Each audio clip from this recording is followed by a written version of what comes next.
Maria, Maria é um dom, uma certa magia, uma força que nos alerta. Uma mulher que merece viver e amar como outra qualquer do planeta. Maria, Maria, o som é a cor, é o suor, é a dose mais forte e lenta de uma gente que ri quando deve chorar e não vive, apenas aguenta.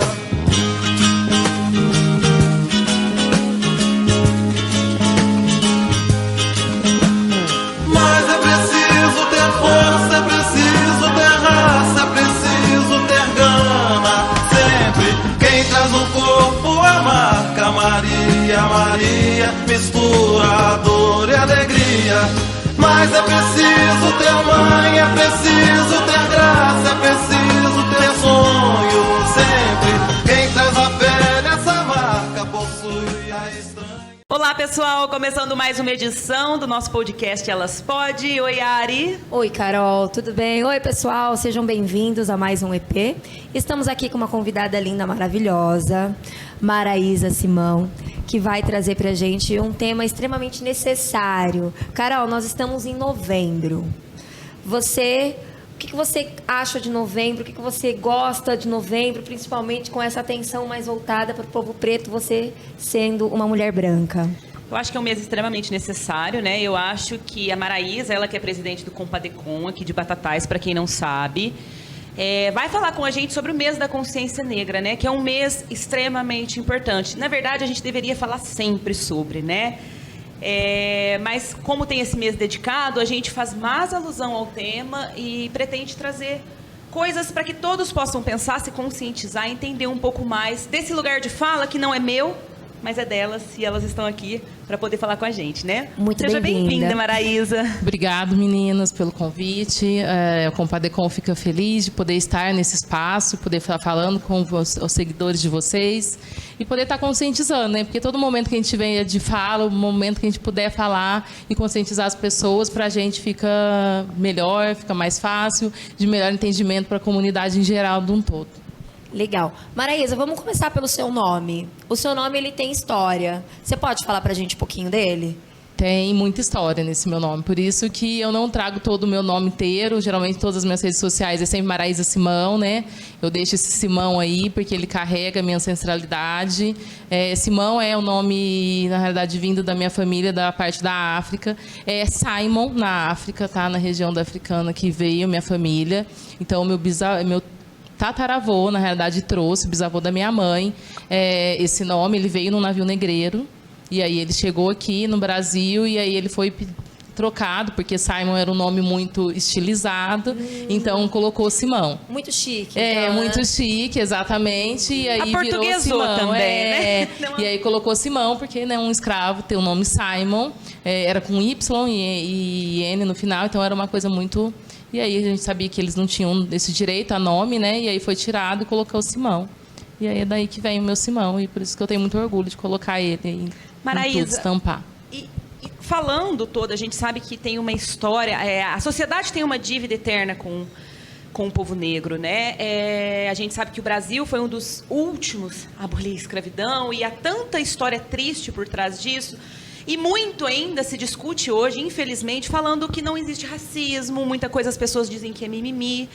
Eu queria que você falasse um pouco isso, sobre essa problematização que atinge tanto ainda o povo negro, que acaba ficando sempre à margem, né? E fica vulnerável em tantos outros aspectos.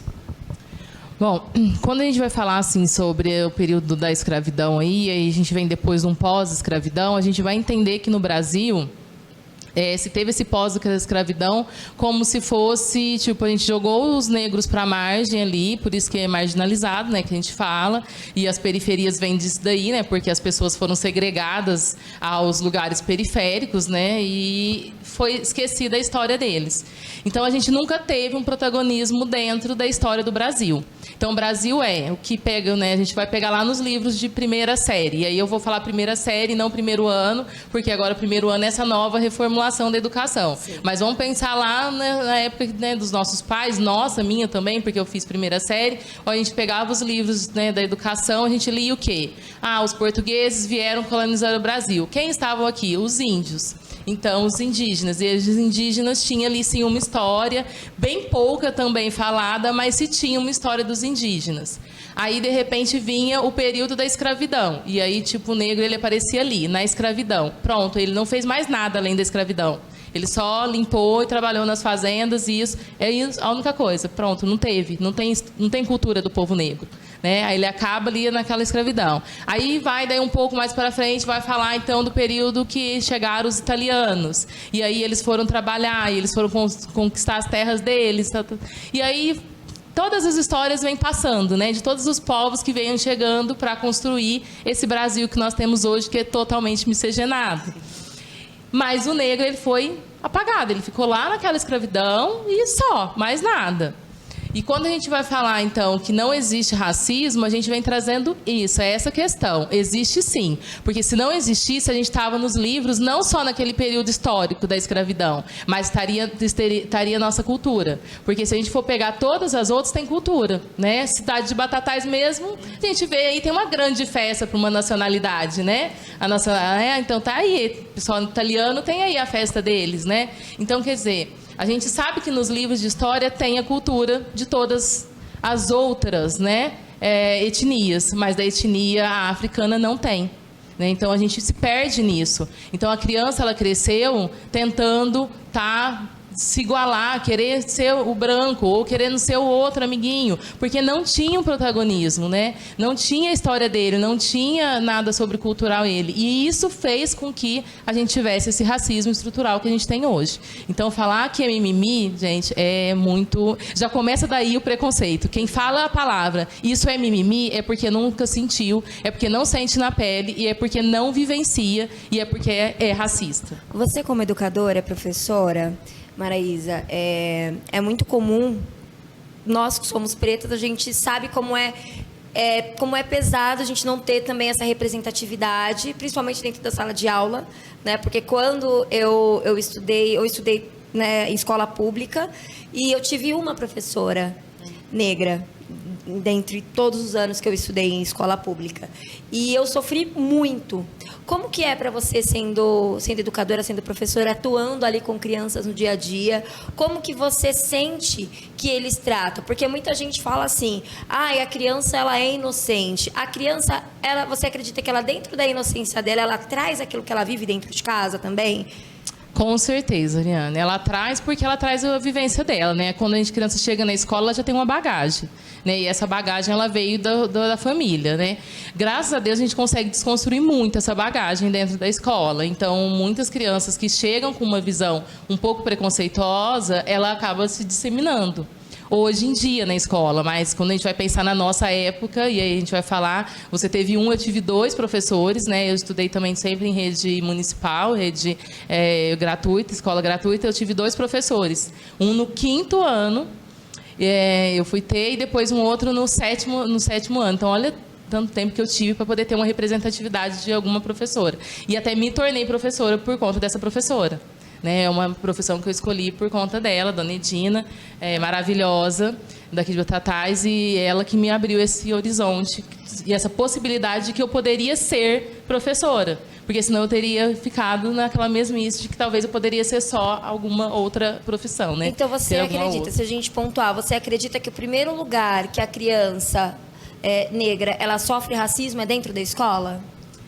O primeiro lugar que ela vai sofrer porque é o nosso primeiro lugar de convívio com a sociedade, né? Até então o que ela tem de sociedade é a sociedade familiar. Então, ela não vai, ali, às vezes, receber esse preconceito, né, racial, não, né? Ela vai receber, talvez, bullying, né? Alguma outra coisa, mas o racial ela não vai receber dos seus familiares ali daquele meio. Então, é lá na escola que ela vai realmente ter, entendeu? E sentir isso de uma maneira mais forte.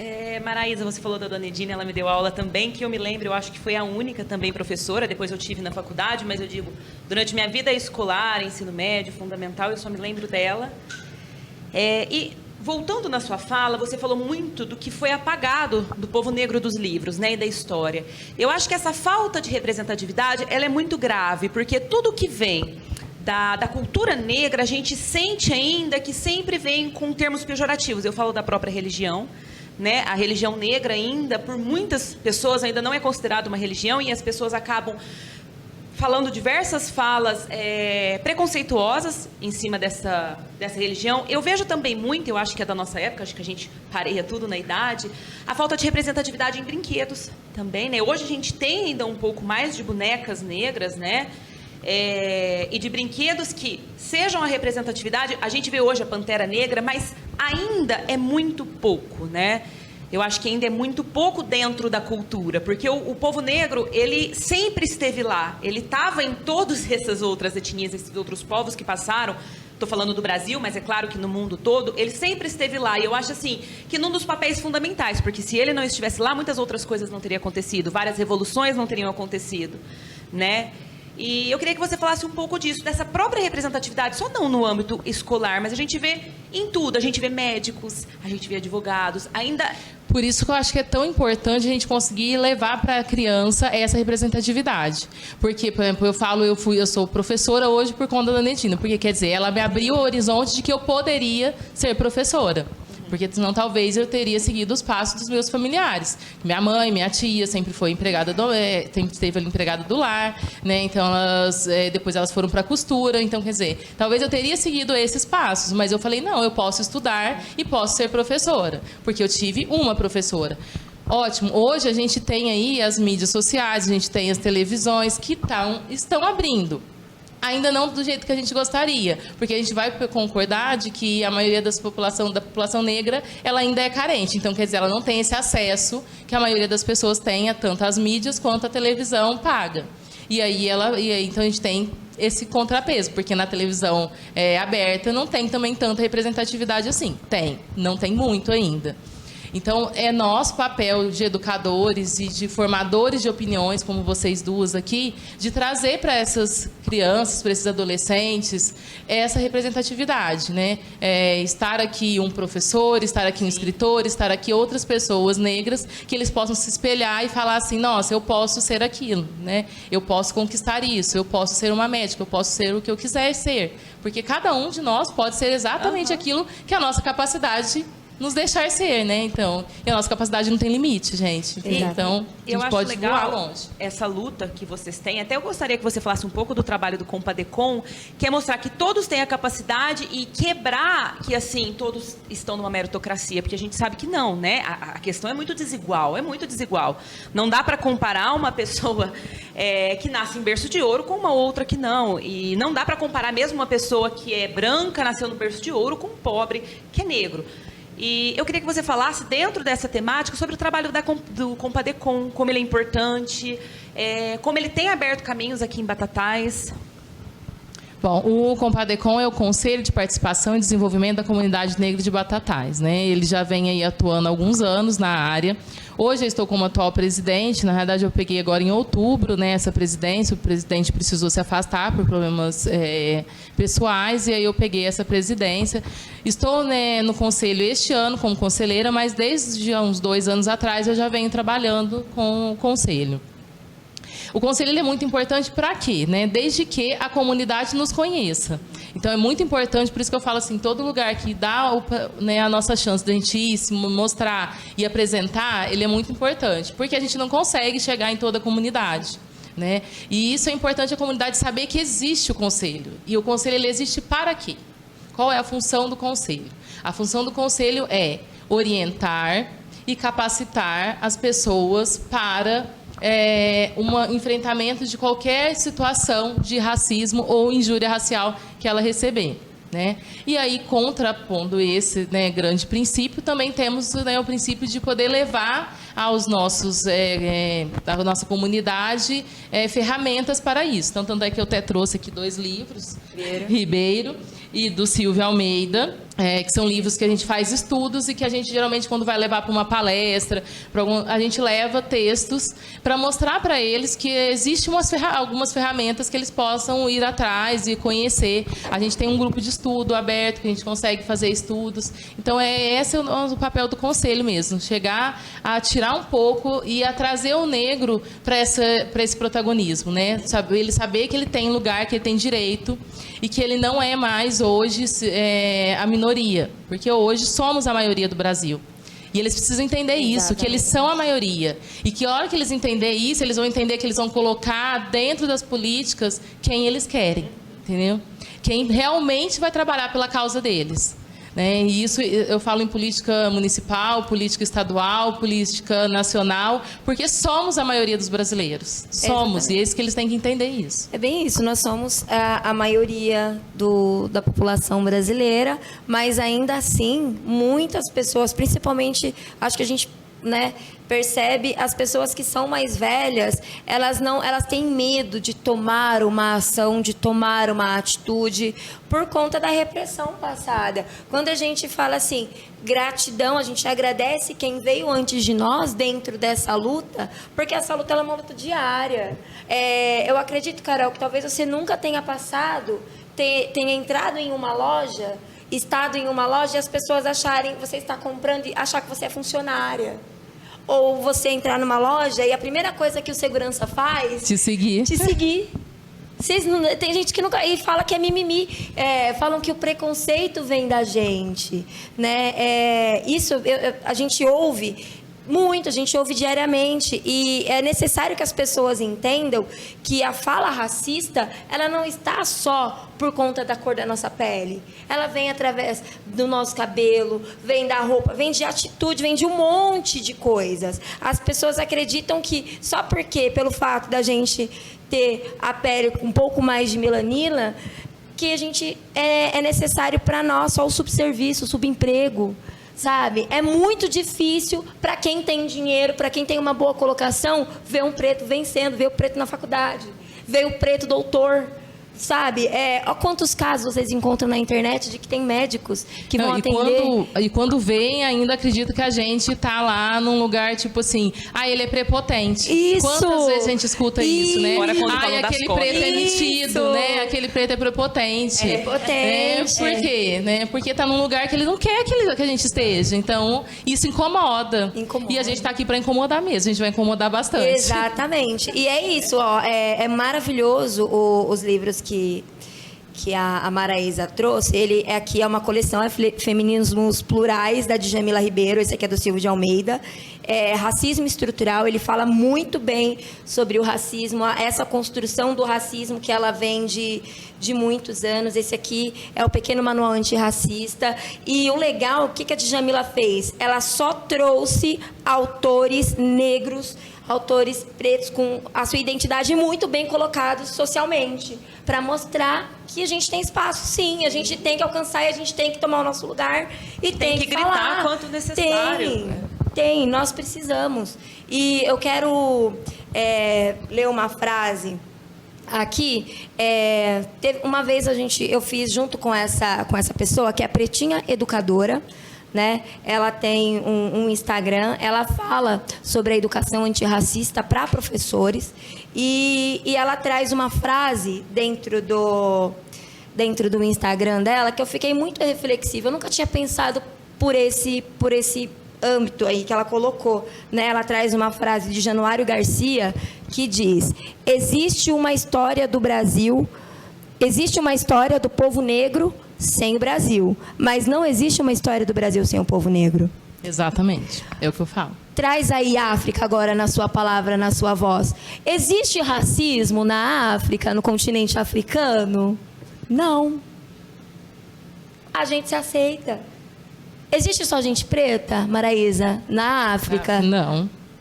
Existe neve na África? Existe. Existe países africanos que neva. Existe muita gente branca.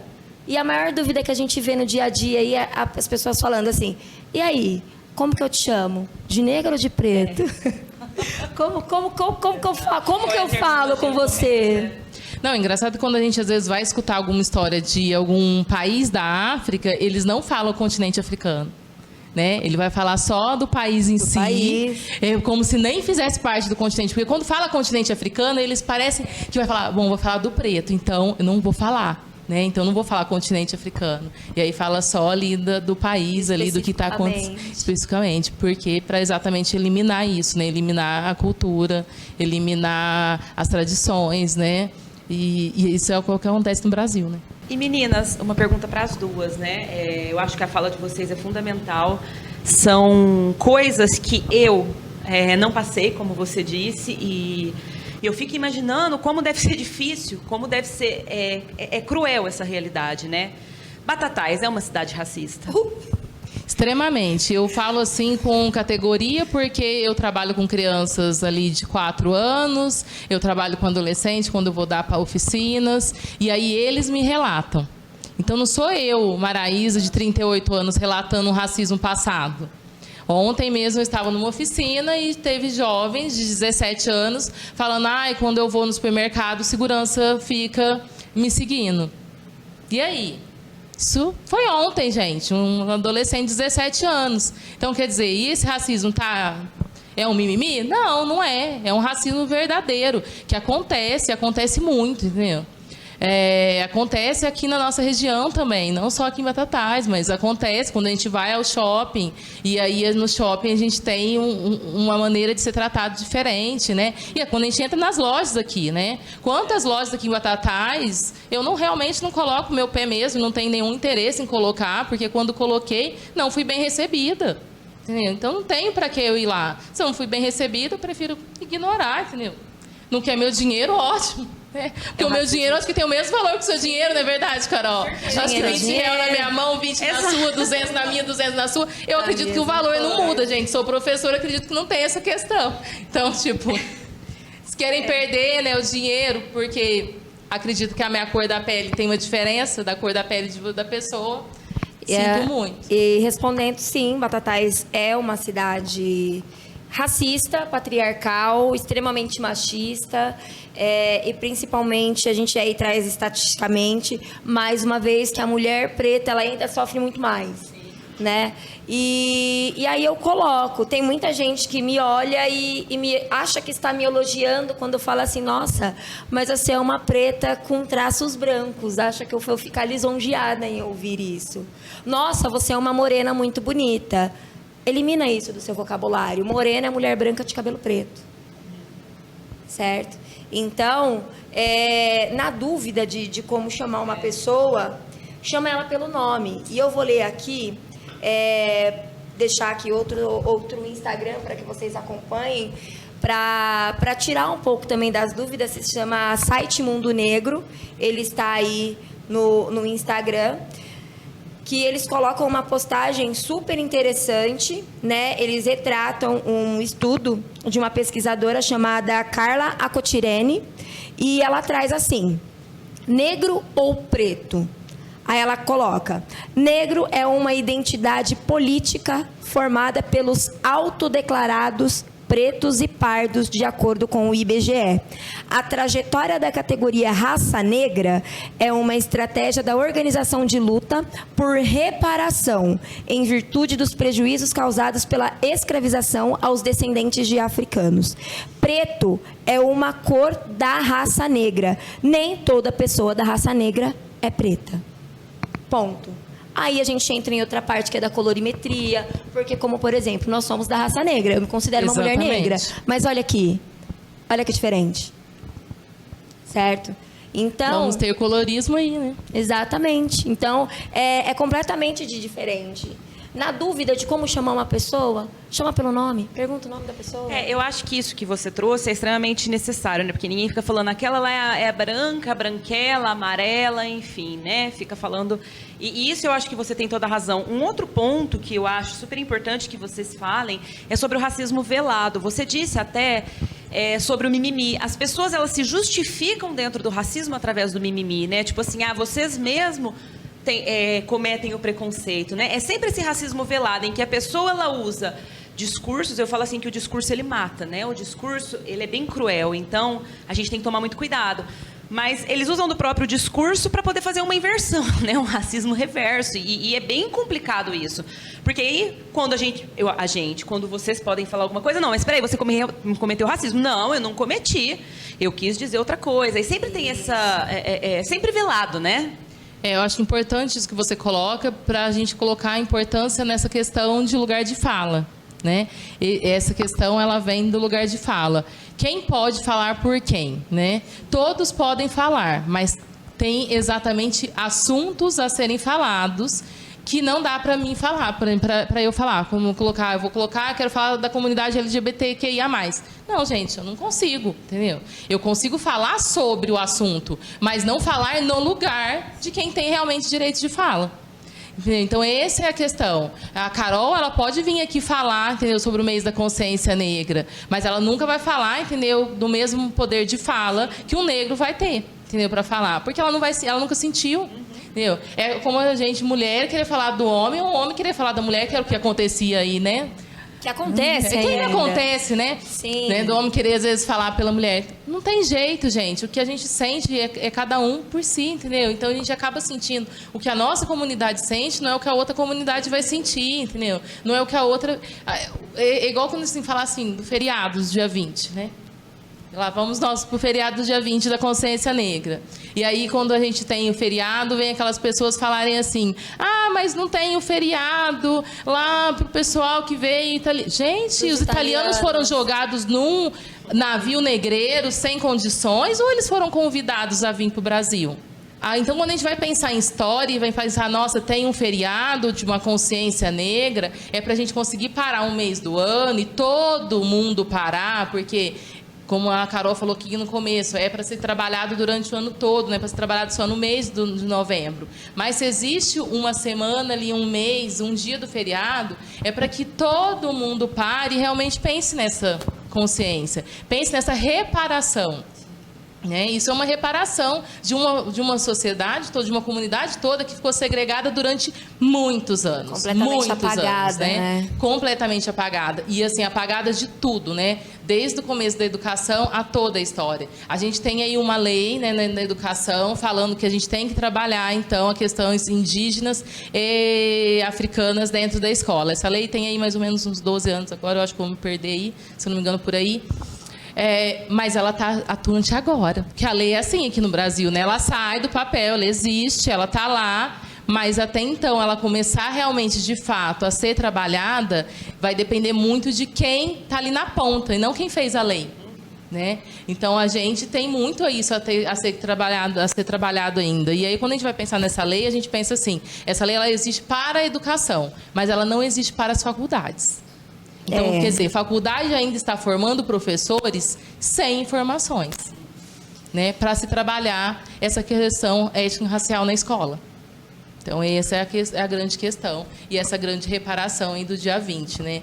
E aí as pessoas aí que falam assim, não, dia 20 não tem que existir. Não, gente, ele tem sim que existir. Ele vai ser um feriado. E se quiserem trabalhar no feriado, ótimo, trabalhem, tudo bem, não tem importância. Mas ele tem que ser parado um momento para ser refletido, para ser conversado, para ser exposto, para a gente conseguir trazer. A gente pensa assim, um mês de novembro, que a gente tem que fazer várias ações voltadas para a comunidade negra e não lá para aquela história lá passada da comunidade do que aconteceu com os escravizados, mas dessa cultura dos negros e dessa questão racial que existe e é muito presente no nosso país. A lei que ela falou é a lei 10.639, que está ativa desde 2003, que é obrigatória a temática afro-brasileira nos currículos de ensino fundamental e médio.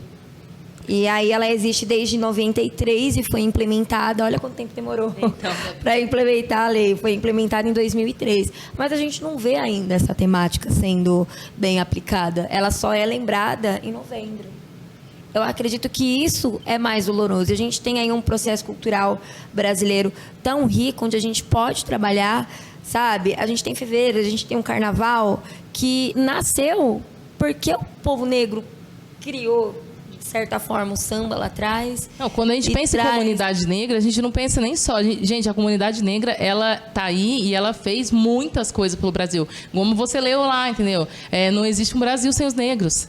Então, a Alessandra Baltazar, daqui de Batatais, fez um trabalho maravilhoso mostrando aí pra gente aonde que tá a história negra aqui em Batatais, né? Mas se a gente for um pouquinho a fundo, esse site, essa segunda página que você falou mesmo, ela traz para o Brasil várias questões, tipo, lá na arquitetura, o que tem que o negro trouxe para a arquitetura? Sim. Então, quer dizer, o negro está na arquitetura, gente. Quando vocês estudam lá na faculdade de arquitetura, muitas coisas lá são dos negros. Então, quer dizer, então tá tudo, né? Exaltado, eu falo, porque tentaram tanto apagar, né? E é como vocês falaram, o negro está em tudo. Ele colocou a mão em tudo, ele construiu, né? A maioria das coisas. A culinária mesmo, a culinária é riquíssima do Brasil. Vem da onde, entendeu? Muito do povo negro. E aí, se a gente for colocar só em questões que a gente acredita que seja do negro, não, gente, o negro ele é uma comunidade toda. Por isso que a gente trabalha o conselho para uma comunidade toda, porque nós estamos inseridos em todos os lugares, em todos os momentos, né? E existe até uma saúde voltada para essa população negra, que é diferenciada, óbvio, da pessoa branca, né? Sempre foi mais vulnerável. Vocês me falaram uma coisa, quando eu estava fazendo mestrado, a Glenda é uma mulher negra, ela dá aula, se eu não me engano, na Universidade Federal do Rio de Janeiro, e ela estava na ocasião em Franca, que é onde eu fiz o mestrado. E ela falou que ela faz todos os estudos dela são voltados à mulher negra, enfim.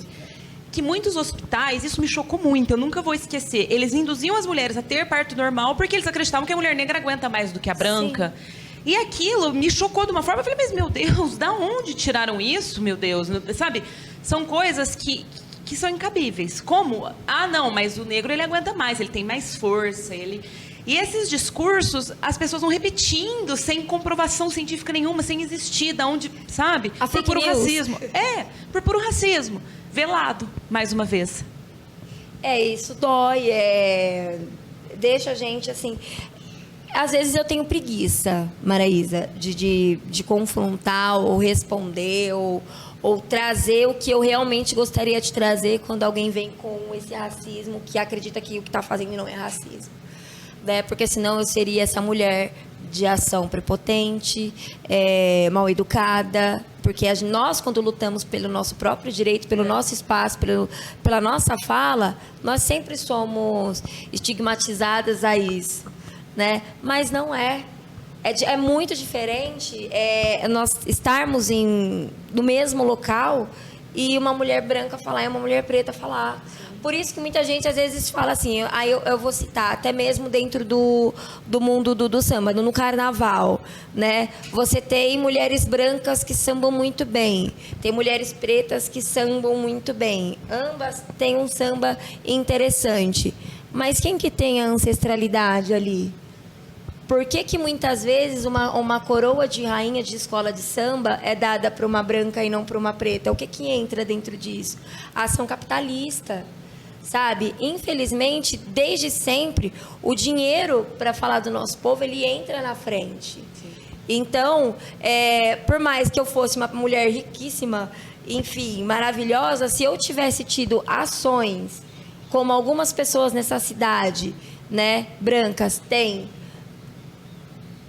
eu seria taxada, sempre. Você também seria taxada como a maluca, a histérica, a isso ou aquilo, por conta da cor da nossa pele. Por exemplo, eu falo. Exatamente. Não só ela, né? A gente vê tantas outras mulheres, né? A gente vê a Isa aí se destacando. Verdade. E aí agora as pessoas querendo apontar o dedo e falar, entendeu? E julgar pela roupa que está usando e pelo jeito que está fazendo a sua performance. Então, olha como é diferente, né? E aí a gente vai ver várias outras pessoas vieram antes dela, né, e usavam o mesmo tipo de roupa, né, dançavam do mesmo jeito, mas eram loiras, né, que estavam em cima do palco. Tudo não bem. Tinha esse dedo apontado, né? Então, quer dizer, olha a diferença que a gente consegue ver mesmo no meio que a gente que a Ariane falou também, né? Não importa se você chegou lá no topo, se você tem esse dinheiro, né? O dedo é apontado do mesmo jeito aqui no Brasil, porque esse racismo existe.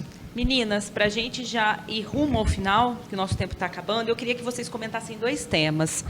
Um é sobre cotas, né, que eu particularmente acho extremamente necessário e acho pouco ainda, né? E o outro sobre a sexualização da mulher negra no Brasil, que é algo que vocês já começaram a falar, mas que eu acho que é extremamente importante, né? Porque a mulher já é sexualizada, a mulher negra é ainda mais. Você quer começar? Vou falar das cotas, então, que acho que é mais da minha parte, da minha área ali.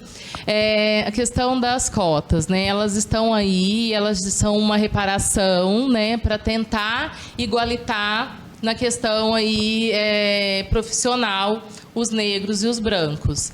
Ela não é permanente, né? Então, para os brancos aí que morrem, gente, não, ela não é permanente, tá? Racistas, ela não é ali vitalícia, ela tem uma durabilidade, mas ela é para isso, ela é para colocar, entendeu? Os negros, tentar, né? Não vai conseguir, óbvio que não, né? Porque estamos na mesma chuva, mas não no mesmo barco, porque tem gente que está de canoa, tem gente que está de iate nesse barco. Exatamente. Então, vai estar ali assim tentando colocar. Então as cotas é para isso, ela é importante para uma reparação, ela vai levar muitas pessoas realmente aos lugares de fala e isso vai incomodar muito. E mesmo as cotas, quando elas foram feitas, né, e foram trazidas para a gente, o olhar de quem trouxe as cotas já fez com que tivesse esse pré-julgamento errado das cotas. Então, como ela foi apresentada na mídia, né, ela foi apresentada de uma maneira errada já, né?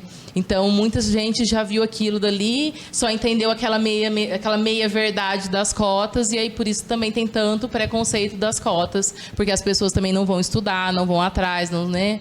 Preferem ficar aí no conforto, né, dos seus lares, de vez realmente falar assim, não, eu vou estudar e vou falar com coerência sobre esse assunto, né? Porque falar com coerência é ótimo, gente, é muito bom. É ótimo. Recomendo. Recomendamos. É porque quem é branco não sabe que a luta do preto ela tem que ser 2 vezes maior. Se a gente é bom na leitura, a gente tem que ser 2 vezes bom na leitura. Se a gente é bom em alguma coisa, é uma coisa que a minha mãe ela sempre trouxe essa fala para mim, né? Porque eu sofri muito na escola quando eu estudava. E eu sempre era magrela, isso, aquilo. Eu só comecei a ser tratada de uma maneira diferente quando eu entrei, que eu percebi, eu me enxerguei através da professora Ana Lúcia, que era a professora negra que tinha na escola, que me incentivou. Falou assim, Ari, vai para Atlética. Eu comecei a ir para a Atlética da escola e comecei a ser vista diferente. Eu tinha que ser melhor 2 vezes, porque a minha fala eu tinha sempre que mostrar. Por isso que hoje, quando eu chego nos lugares, eu chegando. Chego com a minha voz. Eu falo alto, falo sim, é para ser ouvida. Porque se eu falo baixo, poucas pessoas prestam atenção no que eu tenho a dizer. Sabe? E a gente tem que lutar, sim, sempre um pouco mais e muito mais. E as cotas, elas têm que existir, elas devem existir. Espero que elas continuem existindo. Porque por mais reparação que faça, nunca vai chegar o mínimo do que o nosso povo sofreu. Certo? É cultural. Então, estudem, indicamos. E agora, enquanto a sexualização do corpo da mulher negra, né, Carol? Isso a gente traz já desde o período da colonização. Quando os primeiros navios negreiros eles chegaram, quando houve a separação, né, de homens e mulheres para ser vendido nos grandes mercados, eles já viam o corpo da mulher. A mulher africana, ela tem as ancas muito maiores, né, a parte do quadril. Então, elas eram escolhidas exatamente já para isso. Tinham as mulheres que eram para servir o fazendeiro lá na Casa Grande, servi-lo sexualmente. Sabe? Então, uma vez que isso acontece, né, como existiu toda essa vulnerabilidade histórica da mulher negra, todo mundo acredita que isso ainda permanece e vai se perpetuar. Sabe? Acredita que só porque uma mulher é preta e ela tá com uma roupa mais curta, ela vai ser suscetível a ceder aos seus encantos ou às suas palavras por ela ser preta. Que há uma necessidade financeira, sabe? E não é assim. É necessário a gente aprender a olhar a mulher de uma maneira diferente. Não é porque eu sou negra que eu sei sambar, que eu gosto de sambar, que eu gosto de, sabe, desse mundo. Entendeu? Eu posso ter da minha cultura, mas eu posso não gostar dessa cultura. Eu gosto da culinária da minha cultura. Eu gosto do cabelo, da maquiagem da minha cultura. Sabe? E é isso. Eu acredito que o que falta é realmente, como a Maraísa colocou... Informação. Conhecimento, né? estudo, Conhecimento. troca. Não pegar algo que aconteceu milhões de anos atrás, ali atrás, e ficar reproduzindo, né? Ficar nesse círculo vicioso. Então lá atrás as escravas, né? O povo escravizado, tinha as escravas que eram obrigadas. Não é porque elas gostavam, não. Né? Elas não eram sexualmente lá porque elas gostavam, elas queriam estar lá. Eram estupradas, né? E aí vai colocar isso como meta para o resto do milênio aí, vai seguindo, gente. Então, por isso que estudo é muito importante, gente. Exatamente. E aí, para quem estuda, Maraísa, Verdade. fala do seu trabalho empreendedor. Maravilhoso. Olha esse trabalho lindo. Bom, eu tenho essa marca, né? Chama Creative Notes. É uma papelaria personalizada. Então, na verdade, ela personaliza do jeito que você quer. E aí a gente tem algumas coleções que geralmente sempre sai. Essa daqui é da coleção da África, né? E aí saiu esse caderno. Esse aqui nesse aqui, caso aqui, é a minha agenda, pessoal, que a Ari pegou aqui. Mas a gente faz agenda, a gente faz plano, a gente faz caderno, a gente faz bloquinhos. Essa é a minha parte empreendedora. E o contato vai estar aqui embaixo, viu, gente? Quem quiser entrar em Isso contato para mesmo. poder fazer o seu. Eu achei maravilhoso, adorei. E é pra gente ver que a mulher preta, ela não empreende só dentro da casa, dentro da vida doméstica, porque acreditem ou não, trabalhar dentro de casa é um mega empreendedorismo. A gente tem que fazer um malabares ali, saber o que vai aqui, o que vai ali, o que a gente vai fazer, o que a gente vai cozinhar, como que é. Não, é muita luta, é muito corre, é o dia a dia. E é o que eu falo, pensem muito bem nas palavras que vocês vão usar. Se coloquem no lugar dos outros, empatia é sempre bem-vinda, né? Antes de falar alguma asneira, procure pensar naquilo que você vai falar. E racismo não é mimimi, certo? Racismo não é bullying, racismo não é brincadeira. Racismo é crime, pessoal. Então fiquem ligados aí, tá, gente? Que injúria racial é uma coisa, racismo é outra, racismo é crime. Estamos de olho, tá? O Compadecom está aqui exatamente para fiscalizar esses atos de racismo. Se alguém precisar falar, contactar vocês, é mais fácil pelo @ do Compadecom. Que a gente também deixou vai aqui deixar embaixo. aqui embaixo. Tem o @ do Compadecom. Agora, para o próximo ano, vai estar em todas as escolas municipais e as estaduais e escolas particulares que deixarem a gente colocar lá, né? Os nossos contatos também. Então, vai estar lá os contatos dos WhatsApps dos conselheiros para poder ter essa fala mais fácil, né, com a gente. Mas, por enquanto, a gente está nas redes sociais, tá? Então, nas redes sociais vocês me encontra como pessoa física, ali, Maraísa, mas me encontra também como Comunidade Negra Batatais. Gente, que aula, que honra falar com isso. vocês hoje, trazer esse bate-papo tão fundamental para a sociedade. Espero que você volte mais vezes, Maraísa, para a gente falar de diversos outros assuntos. E é isso, gente, eu nem tenho muito o que falar, porque eu acho que as duas deram uma aula aqui. De respeito, de conscientização, de tudo que as pessoas precisam se informar, que é o mínimo, né? A gente teria o dia todo para conversar, porque eu acho que tem muito assunto, mas eu vou deixar que vocês encerrem. É isso, são anos, né, que a gente tem aqui nesse caso, nesse momento, que resumi em 30 a 35 minutos. E, Maraísa, você tem alguma coisa para dizer? Tem alguma fala? Agora, para terminar, gente, eu só queria convidar vocês aí para dia 19, sábado, no próximo sábado, dia 19 de novembro, estaremos lá no Lago Artificial, com uma festa muito bonita para a comunidade em geral, tá, pessoal? Não é a comunidade só negra, não, a comunidade em geral, ir lá conhecer essa cultura, tá, da comunidade negra. Então, a gente vai ter várias ações lá no lago, vai ter oficinas de dança afro, vamos ter a culinária afro, tá? Então teremos aí uma feijoada, vamos ter um show de samba finalizando aí à noite. Então vamos ter várias ações desde o começo da manhã do dia 19 até ali até as 11 horas mais ou menos. Ali no Lago Artificial, ali e no terminal rodoviário. No dia 19. Dia 19. Legal. No dia 18, eu convido toda a comunidade que quiser estar conosco lá no Zaira Pupim, que vamos ter um filme de protagonismo negro, também aí comemorando o dia 20 de novembro, Dia da Consciência Negra, para a gente poder debater esse tema lá com o pessoal. E é isso, meus amores. E vamos fechar aqui com uma fala da Pretinha Educadora. Não é porque você não vive na pele o racismo ou acha que nunca presenciou que ele não exista. Racismo é crime. Estamos de olho. Usei a frase do Michel. Tchau, gente. É Até. preciso ter raça, é preciso ter gana. Sempre quem traz no corpo a marca Maria, Maria, mistura dor e alegria. Mas é preciso ter mãe, é preciso ter graça, é preciso ter sonho. Sempre quem traz a pele essa marca possui a estranha.